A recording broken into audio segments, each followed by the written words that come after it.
wa qira'atus surati ba'dal Fatihah.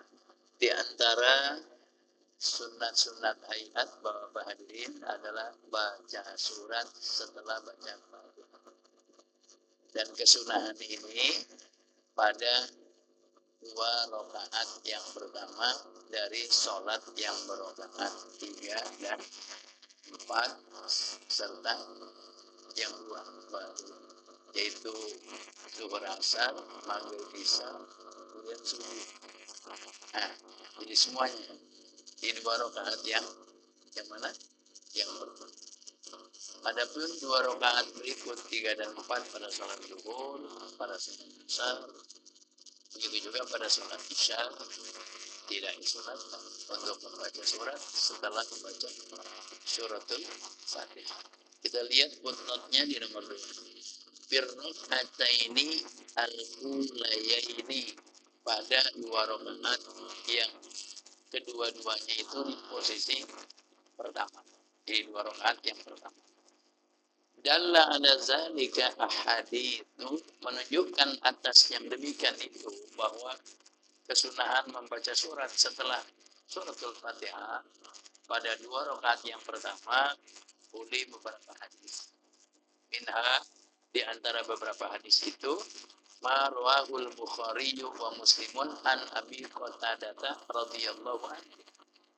Hadis yang diriwayatkan oleh Imam Al-Bukhari, begitu juga Imam Muslim dari sahabat Abi Qatadah, semoga Allah meridhoinya.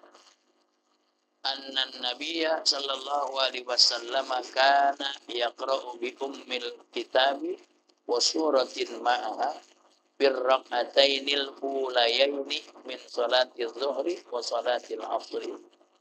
Fa fi riwayatin hakadza yaf'alu bis subhi ma'a ma sabaqa min ahadisil jahri bil qira'ah. Wala yaqra'ul ma'mumu ghairal fatihati bis salatil jahriyati lima rawahu Abu Dawud wan Nasa'i wa ghairuhuma an Ubadata ibni As-Samiti radhiyallahu anhu qala. Nanti sedikit-sedikit. Di mana riwayat hadis Imam Al-Bukhari, Imam Muslim dari sahabat Abi Qatadah radhiyallahu anhu, beliau mengatakan bahwa Nabi sallallahu alaihi wasallam, Nabi itu membaca Ummul Kitab, maksudnya suratul Fatihah, dan surat menyertai suratul Fatihah. Kapan ini al-ulaya ini pada 2 rakaat yang pertama min sholatil zuhri wa sholatil asri, dari sholat zuhur dan sholat asar. Prakteknya sudah Pak, kita sudah praktekkan bertahun-tahun, berpuluh-puluh tahun bahkan. Ya, kalau sekarang kemudian bukan baru kita dengar, tapi untuk kita yang mendengar yang kesekian kalinya, karena materinya lempangan ini. Jadi kalau mau dilewatin, khawatir sombong kita sama benaran. Dari sholat zuhur dan asar. Pada riwayat yang lain seperti itu juga Nabi melakukannya pada sholat subuh. Sholat subuh kita tahu rakaatnya hanya 2 saja. Ya 2 rakaatnya berarti ada baca Fatihah yang sebagai rukun. Sunat hayatnya baca juga sunat. Kemudian bagaimana yang posisinya makmum? Wala yaqra'ul ma'mum ghairal Fatihah. Fi sholatil jahriyah, si makmum tidak membaca selain dari suratul Fatihah. Artinya surat itu makmum dengerin pada sholat yang jahar. Imam membaca suratul Fatihah, makmum menyimak. Imam waladhalin, makmum amin. Kemudian imam baca surat, makmum baca suratul Fatihah. Kita kan udah kita praktekkan dulu. Bagaimana kalau sholat yang sir? Sholat sir saya enak ya. Enggak kenapa-napa juga. Kalau bacaannya si makmum ternyata duluin bacaan imam. Makmumnya udah selesai Pak, imamnya belum gitu. Rupanya si makmum salah asumsi. Dia pikir imamnya baca surat yang pendek nih di sholat yang sir. Ternyata imam baca suratnya panjang, makmumnya baca surat yang pendek. Selesainya duluan imam, duluan makmum. Dalam masalah sholat sir tidak ada masalah. Karena tidak terjadi usul mukhalafah, tidak ada perbedaan yang mencolok antara yang dilakukan si imam dengan yang dilakukan si makmum. Tapi juga sholat juga dianjurkan diem aja. Dia udah selesai nih. baca Fatihah, baca surat. Di sholat yang sir ya Pak, imamnya belum. Rupanya imamnya baca surat yang ayatnya banyak, surat yang panjang-panjang ayatnya. Bukan kemudian mamu diam aja gitu Pak. Apalagi melongo ya.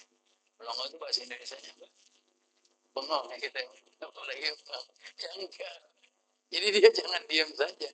Dia baca silakan surat yang tadi dia baca atau dia mulai.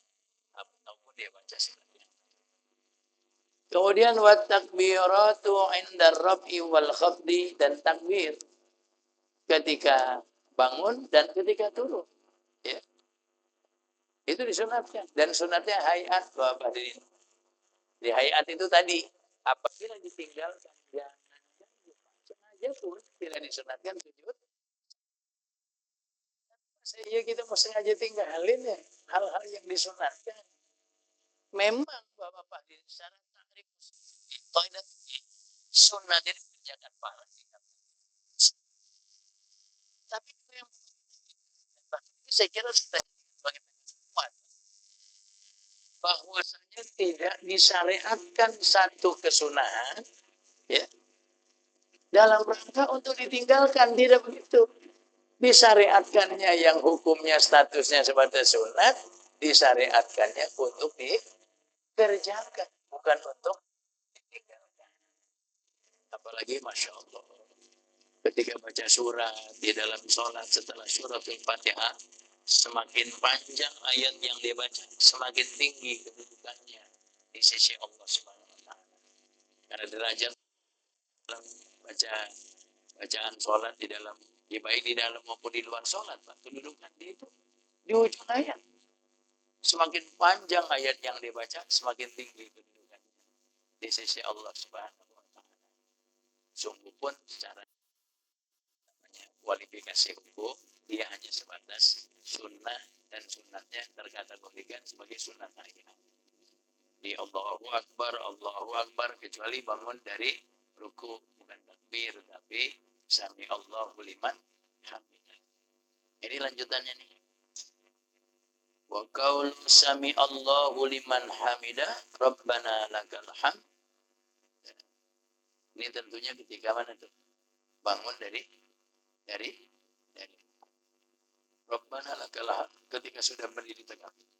Kita lihat footnote-nya nomor 1, nomor 2. Wal Bukhari wa Muslimun an Abi Hurairah radhiyallahu anhu. Dari takbir ketika bangun, ketika turun. Annahu kana yusalli bihim. Dari Abi Hurairah radhiyallahu anhu bahwasanya beliau salat bersama mereka. Maksudnya mengimami jamaah yang lain. Sayyidina Abu Hurairah. Wa yukabbiru kullama khafadha wa rafa'a. Beliau takbir setiap tatkala turun, setiap tatkala bangun.